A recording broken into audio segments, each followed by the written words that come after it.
सेवक दादा रहता था, बूढ़ा आदमी था। 12 वर्ष उसने जगन्नाथ भगवान के लिए पोशाक बनाई। सिलाई करता है, पोशाक बनाता है, गरीब आदमी था। पोशाक पुजारी जी को ले जाके देता है, पुजारी जी उसे कोने में फेंक देते हैं। 12 साल हो गए थे, उसकी पोशाक भगवान को नहीं पहनाई गई। और ये बात उसे आप सुन लीजिए, बड़ी हम जगन्नाथ भगवान की कथा से ही रोज भागवत को आरंभ करते हैं और शुरू की कथा बहुत आनंद देने वाली होती है। ऐसे देवी देवताओं के प्रति हमारी अगाध श्रद्धा जुड़ती है। उस सेवक दादा को, उसका नाम ही सेवक दादा था, उसको इस बात का पता था कि मेरी पोशाक से ये पोंछा लगाते हैं और उसको गलत प्रयोग में लेते हैं। ठाकुर जी को मेरी पोशाक पहनाई नहीं जाती, लेकिन सेवक दादा कहता है कभी न कभी तो जगन्नाथ मेरी आवाज़ सुनेंगे। एक दिन की बात थी, उसने पोशाक की सिलाई करी, पोशाक बनाई। आप बाजारू कपड़े बहुत भगवान को पहनाते हैं, कभी अपने हाथों से भी भगवान को बनाइए। ऐसे ठाकुर जी बहुत खुश होते हैं, गदगद होते हैं। भगवान की पोशाक इतने समय तक पहनाई है, उसे धोने की जरूरत ही ना पड़े। और वैसे आप यदि धोकर के पहनाते हैं तो कोई ऐसी दिक्कत नहीं है। लोग कहते हैं कि धोने के बाद कपड़ा नहीं पहनाया जाता, उसको साफ सुथरा ठीक से कीजिए, बाथरूम में नहीं, अलग से बाल्टी में रीठा डालिए, उससे धोइए आप उसको। ये आजकल जो केमिकल की चीज़ें आती हैं उससे बचिए और वो वस्त्र धो करके और आप भगवान को बिल्कुल पहना सकते हैं। तो सेवक दादा एक दिन पोशाक बना रहा था, उंगलियों में सुई चुभ गई, खून टपका और वस्त्र के ऊपर गिरा। वह रोने लगा, कहने लगा आज मैं बड़ा खुश हूँ, आपके लिए मेरी उंगली में से खून टपका है।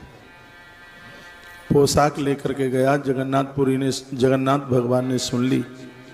आज वो बड़ा पुजारी नहीं था, उसको कहीं बाहर जाना था, तो कोई दूसरा छोटा पुजारी रोके सेवक दादा ने कहा भैया बहुत गरीब हूँ, बहुत दीन हूँ, 12 साल हो गई हैं मुझे ठाकुर जी की पोशाक सिलाई करते करते, क्या आज मेरी पोशाक भगवान के पास तक पहुँच जाएगी क्या? वो पुजारी सीधा था, उसने कहा हाँ बाबा बिल्कुल, आज आपकी पोशाक पहनाई जाएगी। अभी नई नई नौकरी में आया था तो उसको इतना अधिकार तो था ही नहीं, लेकिन जहाँ भगवान की पोशाक पहनने को रखी थी उसने वह पोशाक वहाँ ले जा कर के रख दी। जगन्नाथ भगवान को जब पोशाक पहनाई जाती है तो लक्ष्मी माता एक बार वस्त्रों को आकर के देखती है, कपड़ों को देखती है। मंदिर आज भी पुरी के मंदिर में माँ लक्ष्मी का मंदिर बना है। तो लक्ष्मी मैया ने सो देखा तो खून लगा हुआ था। वो भगवान को बोली पोशाक एक ऐसी है जिसमें खून लगा है। भगवान ने कहा आज मैं यही पहनूंगा। है टेलर मास्टर का तो पसीना भी नहीं लगता मेरी पोशाक से, ये इतना बड़ा भक्त है जिसका आज प्रेम का रक्त इस पोशाक से लगा हुआ है और मैं यही पोशाक पहनूंगा। पुजारी जी खर्राटे भर करके सो रहे थे, भगवान पहुंचे उनके पास और कहा कि आज मुझे जड़े हुए कपड़े नहीं पहनाना, एक गरीब की पोशाक रखी है और आज मैं वही पहनूंगा। दौड़ते दौड़ते प्रमुख पुजारी जी आए और आकर के देखा तो पोशाक लक्ष्मी मैया ने भगवान के चरणों में रख दी थी। प्रभु का आदेश, वो पोशाक पहनाई। भगवान ने वो पोशाक पहनी जिसमें कहीं कोई हीरे मोती नहीं जड़े हुए थे, साधारण सी थी। छाती पर खून का धब्बा सामने चल करके आया। प्रातः पर्दा खोला गया, लोग आरती में सब सामने खड़े हुए थे।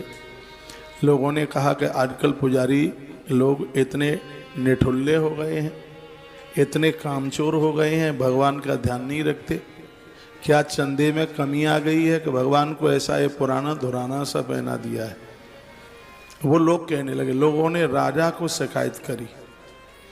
राजा ने आकर के देखा कि भगवान खून में लथपथ एक वस्त्र में लिपटे हुए थे। तब भगवान ने कहा, राजा को तो भगवान दर्शन देते थे। भगवान ने कहा कि आज मैं इतना प्रसन्न हूँ इन वस्त्रों को पहनकर। आप जो सोचते हैं कि भगवान को बहुत महंगा चाहिए, ठाकुर जी को सस्ते महंगे से कोई मतलब नहीं है, श्रद्धा से मतलब है, विश्वास से मतलब है। और भगवान ने कहा कि आज से सेवक दादा मंदिर परिसर में रहेगा और जब तक यह जीवित रहेगा तब तक मैं इसके हाथ के ही वस्त्र पहनूंगा। यह है भगवान ने कहा। लक्ष्मी माँ ने मोहर लगाई, बलराम जी ने समर्थन किया। चमत्कार देखिए, एक दिन सेवक दादा ने ऐसा कपड़ा बना दिया जिसमें 10 जगन्नाथ लिपट जाए। इतना लंबा चौड़ा, इतना बड़ा कंधे का फेंटा कि वो किलोमीटरों में जाकर के फैल जाए, पूरा मंदिर परिसर ही उसे ढक जाए। और जाकर के दे दिया। जगन्नाथ भगवान इतने प्रसन्न थे, इतना बड़ा कपड़ा फिट आया भगवान की देह में, मांगे जैसा नहीं लग रहा था। एक दिन सेवक दादा ने इतना छोटा कपड़ा बनाया जिसमें छोटे बच्चे की उंगली भी न घुस पावे। ये तो पगलापन था। आदमी जब भगवान की मस्ती में जीता है तो उसे होश थोड़ी ही रहता है। होश रहता है तो फिर विदुरानी चल के थोड़े ही खिलाती, वो तो पागल हो जाता है। छोटा सा कपड़ा, पुजारी ने कहा अब हमारी तो कोई चलती नहीं है भगवान के सामने, अब ये देखो जिसमें उंगली भी ना घुसे, और कहता है कि ये कपड़ा पहना दो। जैसे ही पुजारी जी ने भगवान के सामने लेकर उस कपड़े को लेके गए, कपड़ा छोटा इतना बड़ा हो गया कि भगवान उसमें समाहित हो गए। ठाकुर जी ने वह कपड़ा पहना। जब तक वह सेवक दादा रहा भगवान उसके ही वस्त्र पहनते रहे।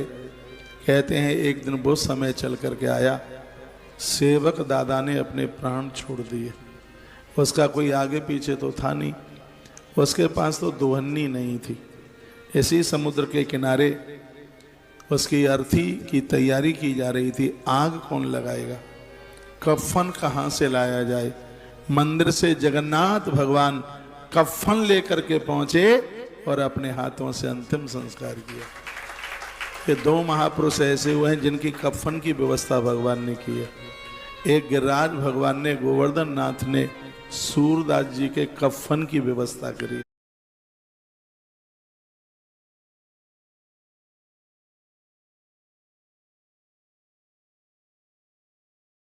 जगन्नाथ भगवान ने सेवक दादा के कफन की व्यवस्था की। जो जीवन भर वस्त्र भगवान को पहनाता रहा तो अंत में भगवान उसके वस्त्र की क्यों